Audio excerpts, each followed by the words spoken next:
Italiano.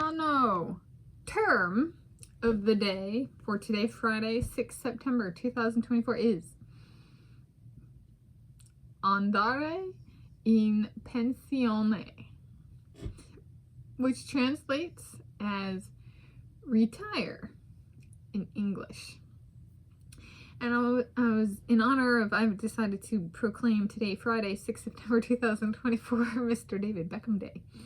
Hottest hottie of the day, handsome hottie of the day from the male realm is Mr. David Beckham.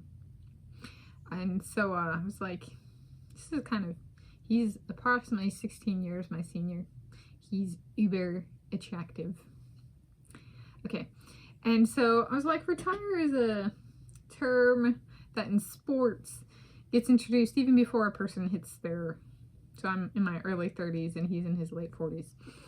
And so far as I know. And so he, in sports in general, there's kind of a,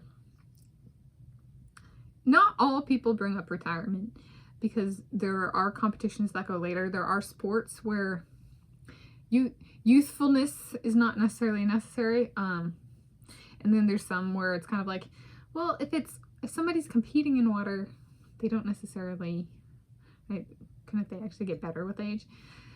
And some people do, and some people don't. So then retirement is kind of floated. And so what is it meant to retire? And retire, in the nuance I grew up with, it's kind of changed in my lifetime to be a little bit less of a serious term with certain communities. However, in the large, it tends to mean the same thing as a permanent departure from something.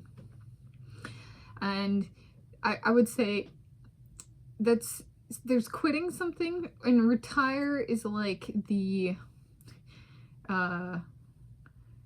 let's do a military analog. Retirement is like honorable discharge, and quitting is like dishonorable discharge, per se, socially. I've quit things in my life, and yeah, it takes owning it, and retirement does as well. But I live with my parents, and both of my parents are retired, and there's a lot of, which is different when I grew up with them growing up. I'm the only child of theirs that has actually lived with them since they've retired. And it's interesting to see it. It's kind of more together time. So if one person's away a lot at work, or both people are away a lot, there's a lot more together time. There's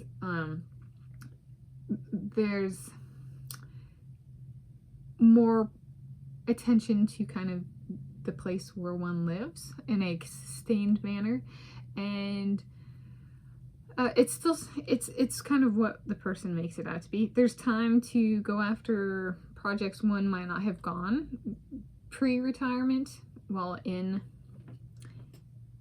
one's discipline. I bring it up for myself in the sense of, some people might term so I'm a runner and I continue to run for time. However, that doesn't necessarily mean I'm a competition runner.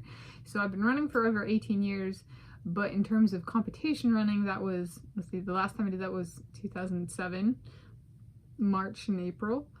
So one might say, you've had a 17-year retirement from competition running. And well, but that wasn't my intent. So I think it's a term that in some communities is used very loosely these days. Is like, oh, if somebody's taking a break, just say they're retired. And maybe that'll force them out. It's kind of used as a sabotage tactic in sports. Or if it gets on somebody's nerves, they'll press that button intentionally to try and like get the person out of the sport.